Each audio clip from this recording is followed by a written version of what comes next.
can count down.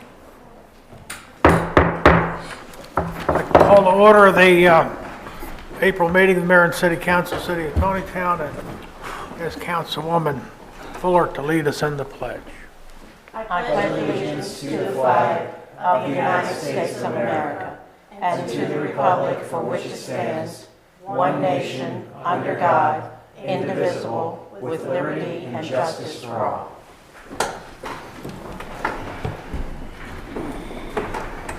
Welcome, everyone.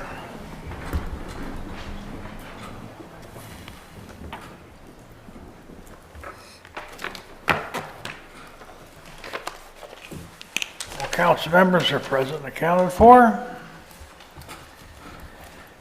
And our first order of business is the approval of minutes for March the 7th and March the 12th regular meetings, and March the 28th and April 5th budget workshops. Anyone care to make a motion for approval of those minutes? So moved. Is there a second? Second. Is there any discussion? All in favor say aye. Aye. Opposed, like sign. So carried. Next is one of my favorite things to do, and that's issue a proclamation. Mayor Pro Tem Foster brought this to my attention, and we agreed that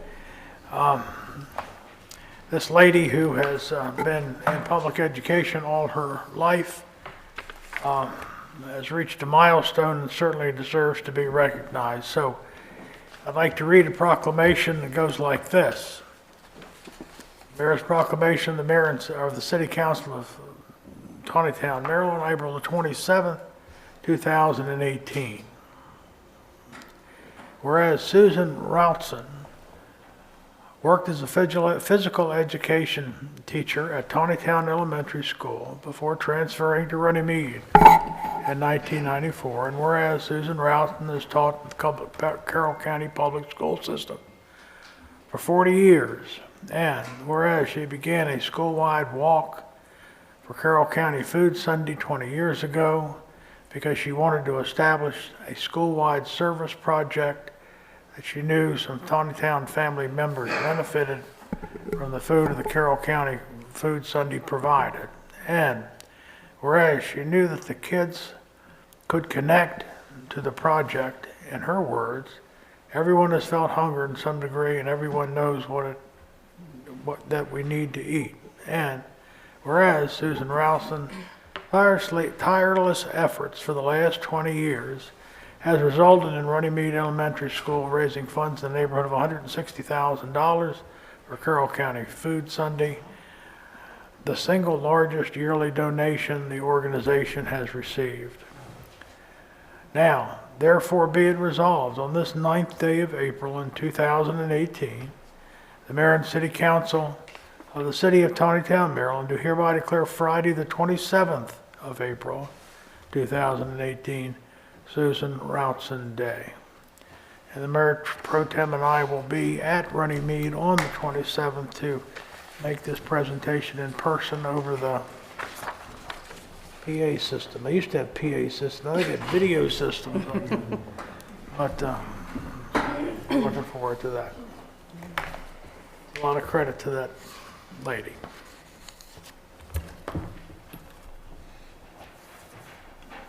Just want to ask the question to see if any council member has any conflicts of interest that may appear with any agenda item.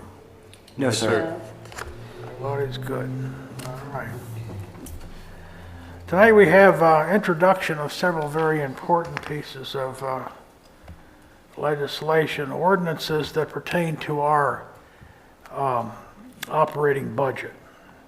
What will happen is these ordinances will be introduced tonight, and at our next meeting in May, we'll have a public hearing to receive any comments that might come from the public. There's nothing to say that if questions arise before that meeting, or if you have questions and are not able to attend that meeting, you can't email those questions in, and we'll certainly consider them. They are ordinance 01-2018, the fiscal year 2018-19 operating budget. Ordinance 02-2018, fiscal year 2018-19 tax rate. Ordinance 03-18, fiscal year 2018-19 water and sewer rate.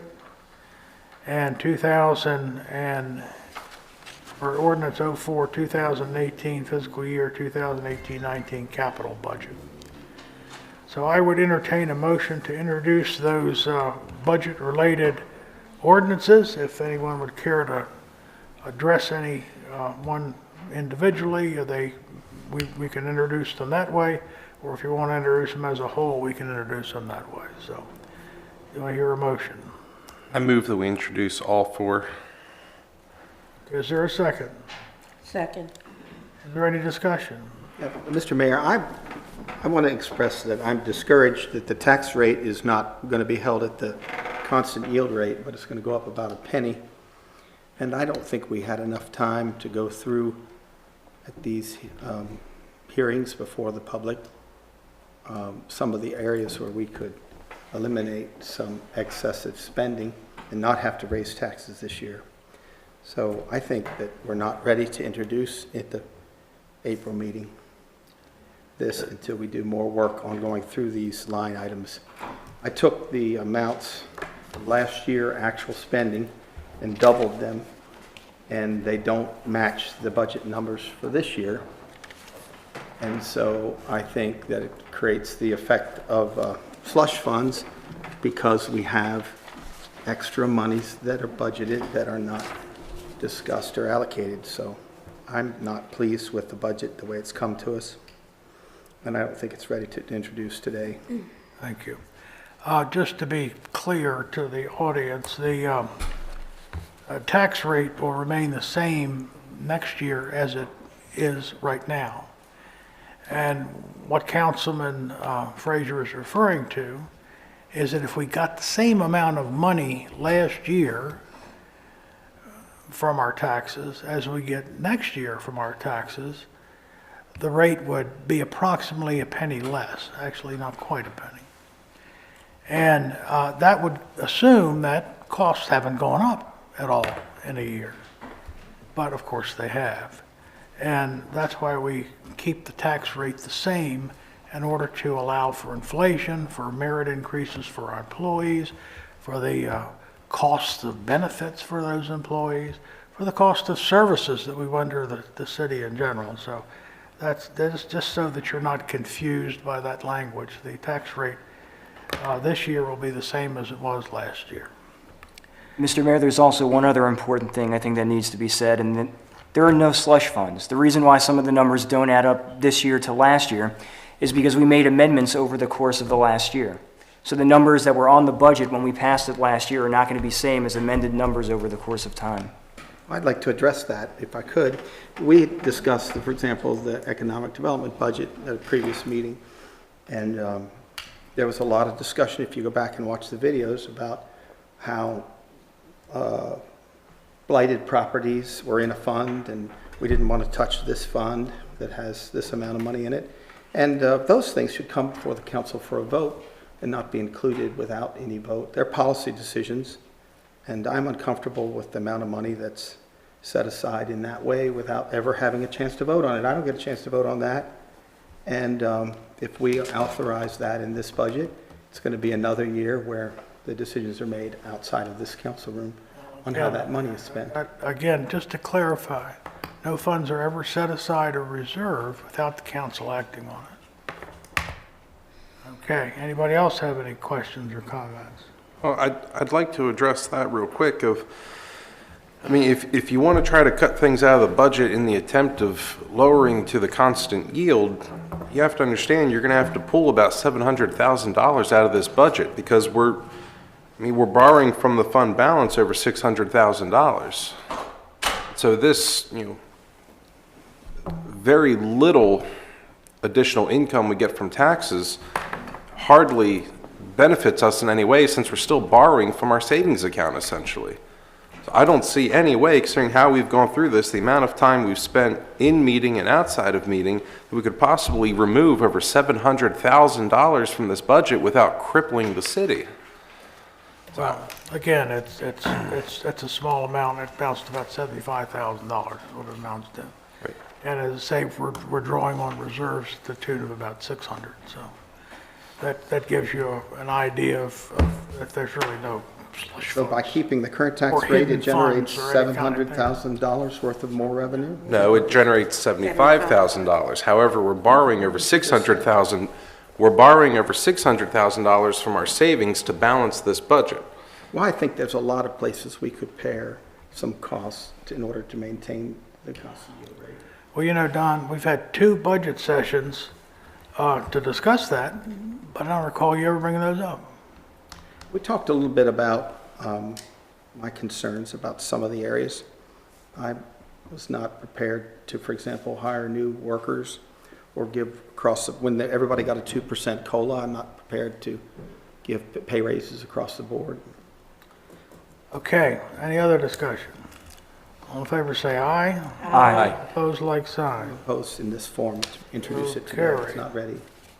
One opposed. Next, we have adoption of Resolution 2018-04, which is the water allocation for April. Anyone care to make a motion to adopt Resolution 2018-04? So moved. Is there a second? Second? Any discussion? All in favor, say aye. Aye. Opposed, like sign. So carried. Next, we have the city manager's report. Henry, what do you have additional for us tonight? Nothing new. Any questions for Henry? All right, any questions on the department reports? Moving into the legal report, Jay, do you have anything for us additional tonight? Just a reminder that the budget hearing for the budget and the constant yield tax rate will occur on the 9th of May. So that will happen before our work session, still at 7:30 starting, but it'll be the first item of business. And the second thing deals with one of your items of new business, the Meadowbrook Section 5 Public Works Agreement. As you know, I told you that was ready to go in form. It's the same as the other ones. And so tonight, I don't have the numbers for you. They have not been approved by CDM, the bonding numbers. I met with CDM today, that's the town engineer, to go over those issues. So what we're talking about is approving the form and then allowing the mayor to sign the agreement this month as we normally do. So that's the only difference in that item. Questions for Jay? All righty, let's move into new business then. We have the monthly financial report in your packet. Did anyone have anyone care to make a motion to approve the monthly financial report? So moved. Is there a second? Second? Is there any discussion? All in favor say aye. Aye. Opposed, like sign. So carried. Next, we have the accounts payable. These are the checks we wrote this past month for the supplies and services that we were provided. Anyone care to make a motion to approve the accounts payable? So moved. Is there a second? I'll second. Any questions? All in favor say aye. Aye. Opposed, like signs. So carried. Next, we have the renewal of the Catholic Charities lease. This is a year-to-year lease that we've been partnering with Catholic Charities for about 20 years, I think, and that provides a Head Start location for our children in Taneytown. And I care to make a motion to approve this lease. So moved. Is there a second? Second. Is there any discussion? Just to clarify, we're staying on a 1-year lease with this? That's right. All in favor, say aye. Aye. Opposed, like sign. So carried. Next is the Meadowbrook Section 5 Public Works Agreement as explained by our attorney. Anyone care to make a motion to approve Meadowbrook Section 5 Public Works Agreement? So moved. Second. Second? Any discussion? All in favor say aye. Aye. Opposed, like sign. So carried. We were given the street paving recommendation last Wednesday, and we would like a motion to approve that bid. So moved.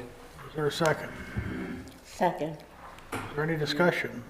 Please state the amount, please. Oh, I'm sorry. I make a motion that we accept the bid award recommendation from CJ Miller LLC for $158,429.20. Okay, and that was seconded. Second. Any discussion? All in favor say aye. Aye. Opposed, like sign. So carried. Next item I included on the agenda just simply because it was brought to our attention by a citizen last Wednesday that we have notified people who have in-street basketball hoops that's against our ordinances and for the sake of children's safety and proper traffic flow and so forth, that's the way the ordinance reads. Anybody have any desire, comments, questions, suggestions, anything out that we need to do other than what we already are doing regarding portable basketball hoops? Well, I think maybe when it comes to the gentleman referring to the stickers that are placed on the basketball hoops, I mean, I have no idea maybe if there's a different way that we could go about tagging the basketball hoops, because I know those stickers are pretty hard to get off. So, I mean, apart from that, I'm not sure I would have any other suggestions. I know that some of the issue they had with stickers that on some hoops they stuck very well. Others that had a texture to them, the wind would blow them off as soon as it was on there. So I mean, I saw the sticker itself. It's not actually as tacky as you think it is. It seems like more of a temporary sticker like you would expect it to be. Now, I would like to mention, before we leave the subject, Mr. Mayor, that we did establish at the workshop on Wednesday that it did not come from our zoning department, but it was probably placed on that particular one by the police department. Right. So it's not the city government that stickered this, it's the police department. No, the police department acts to represent the city. So, I mean, it was in enforcement of a city ordinance. Right. They're responsible for everything we do, every resolution you approve, every ordinance you approve, they have to enforce. Okay. Next, we come down to council member reports. I can begin with you, Councilman Frazier. Do you have any reports for us tonight? Well, I just wanted to say how much fun I had this week in shopping local. I really enjoy the Curiosity Shop, and Dave Haynes is doing a great job there, and we had a chance to go in there, and we can find just about anything there. And also, we were in a bit of a hurry, and we bought recently a long sausage from A&W Country Meats. I think most people listen to the coverage of this don't realize that just past the fire department, if you turn right up the alley, there is a wonderful retail store where you can buy those meats that are smoked here locally, and we enjoyed that. We have found that you can buy almost everything you buy by traveling out of town, in town, if you know where to shop. And so I just want people to know that A&W Country Meats is just behind the fire company, and it's a real jewel for Taneytown. Really happy with the products that we buy there. The old-time country butchers are few and far They between are, and it's nowadays. a blessing to have them there. I can assure you that every holiday is where I buy my turkeys and hams and roasts and whatever the occasion calls for. So I will wholeheartedly support Councilman Frazier's comments there. Anything else? Brad, what's up? Good news for today. So this past Saturday, Taneytown Lions baseball started their games. It was a very cold day for baseball. I know our team of 7 and 8-year-olds played at 10 o'clock in the morning, and the wind chill was about 29 degrees. So there was a lot of dancing around and quite a few tears, but they held on. We played the required 4 innings, then called it a game, and Taneytown Orange team beat Carroll Manor 4-0, so it was an exciting morning. Opening day is this Saturday, 10 o'clock. The entire council is invited to attend. If you let me know, or you can let President Ricky Krebs know from the baseball board, we'd be happy to have you. The kids will be getting their pictures taken throughout the day, and of course more baseball games. So it's exciting to see them. The kids are having fun this year, and I think it's a lot of fun. So thank you, Mr. Mayor.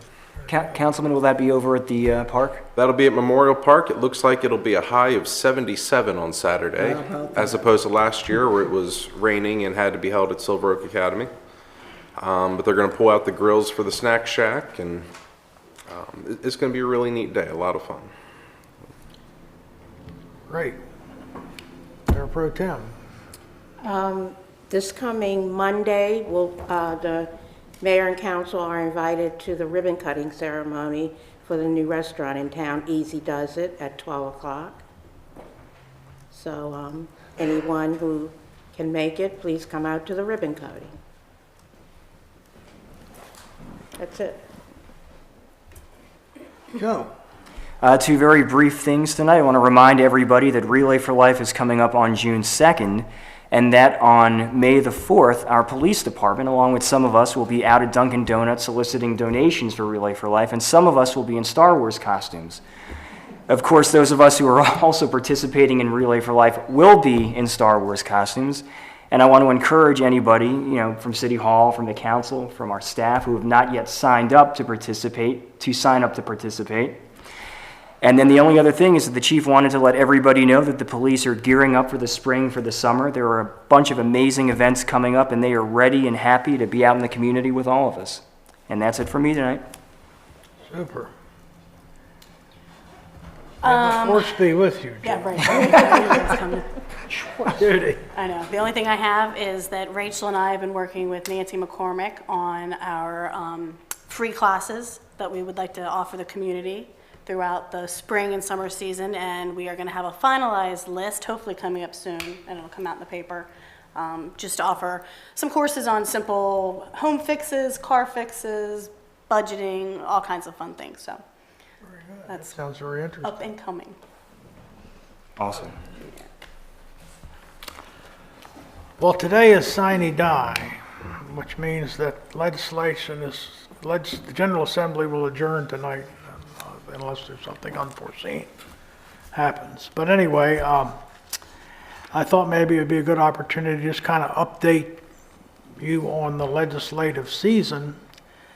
We had a conference call, the Legislative Committee had a conference call on April 7th, which was Saturday, and went over some bills that we supported, and I'm not going to go through the whole list, but I just wanted to kind of highlight one or two bills that were of note. One of them was Senate Bill 788 and House Bill 1638. This is a Public Information Act revisions, and it had to do with the ability to restrict emails and addresses and things like that that were public record for the city from the hands of telemarketers and such. And this was a MACO priority bill, and it has been remitted back to committee, so that probably will be going back into summer study to get worked out. Another interesting bill that we probably should pay attention to here locally is Senate Bill 1081 and House Bill 1604, which has to do with the regulation of limited residential lodging. It's called the Airbnb bill. And this puts restrictions on how we regulate people who rent homes or rooms in homes like on a daily basis. And so that's something that the agenda's looking forward. That's also didn't make it through. It's been referred to summer study. These are all bills that we supported. Moving into some bills that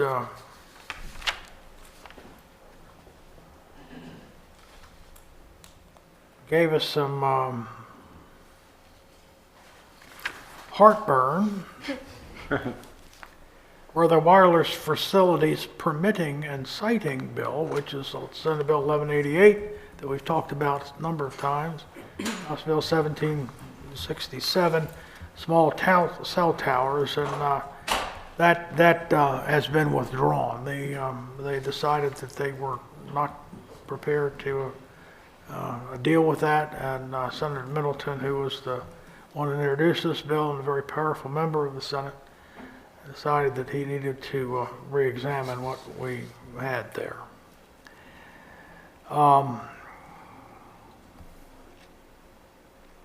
We had another bill that would limit the amount of admissions and amusement taxes that municipal corporations could receive, House Bill 549.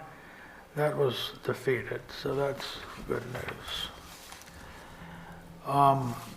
Another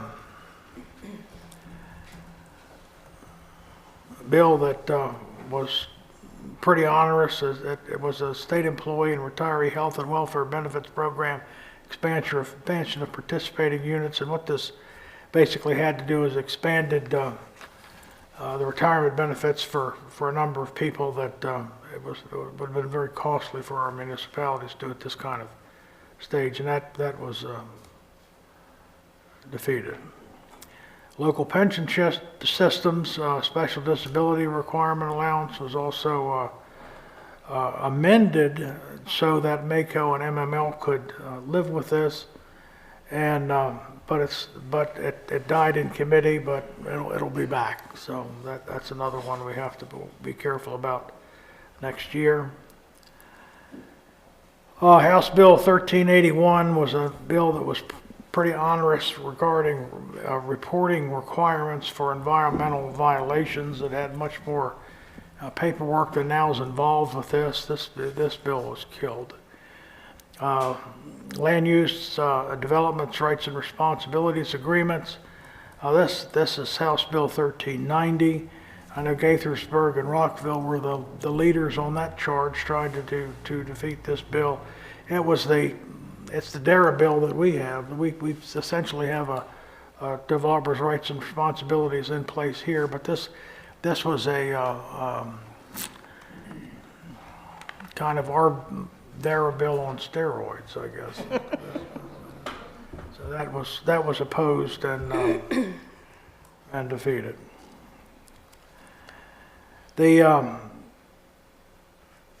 There was another bill, House Bill 1073, that involved landlord-tenant residential leases and water and sewer bills that required landlords to provide their tenants with a copy of the water and sewer bill, even though the landlord or the tenant would be responsible. They would have to, but that went down also. And one bill that we really dodged the bullet on, and you've seen a lot of this in the news lately, and this had to do with the Cannabis Commission's Reform Act, where they were trying to give minorities a right to participate in the lucrative cannabis business as growers and distributors. But the interest among the municipalities is that when it was introduced by Senator Hershey from Queen Anne County, that simply eliminated any local authority on this bill. In other words, the state could circumvent anything that a county or a municipality did, and Jay mentioned this last week. We jumped all over that, and it was able to be withdrawn from the fact that the state couldn't override our zoning rights, but it was allowed. The county was allowed to override our zoning rights. We'll see. The senator that introduced it simply said, "Well, Senator Pusher put an amendment in saying that, well, the state might be able to do it, but the counties could do it," which would mean that he wanted the counties to be able to preempt local zoning authority in municipalities. And that has been stripped out of it also. So we were able to create a amendment that medical cannabis could be governed by local zoning. And this was Scott Hancock, our executive director, made a cautionary plea that in other states throughout the country, state preemption of local zoning authority has become a real challenge, a real thing to watch. And he suspected that more things like this would come out in the future, and that we have to be very diligent as municipalities to be able to hold on to our authority, to be able to make zoning decisions that will stay in effect, that somebody can't override or supersede. So, all in all, we had a very successful year. The HUR money was approved, as I've reported before. There was an extra bonus that the governor threw in at the last minute of $4 million on and above what they had originally promised, and that was compromised down to $2 million. And basically, it was an effort from the counties to get some of the pie, and we ended up sharing that with the counties. Instead of the $4 million going to the municipalities, the extra $2 million went to the counties and $2 million went to the municipalities. So, all in all, it was a very, very satisfying year. Next year, we'll get about $30 million, and in subsequent years, about $38 million statewide for our HURs, which is almost to the level it was when the O'Malley administration stripped it from us to begin with. So that was good news. And again, all in all, we had a very successful year with some very onerous bills, and I think that we need to make sure when we see our legislatures, we thank them for their efforts this year.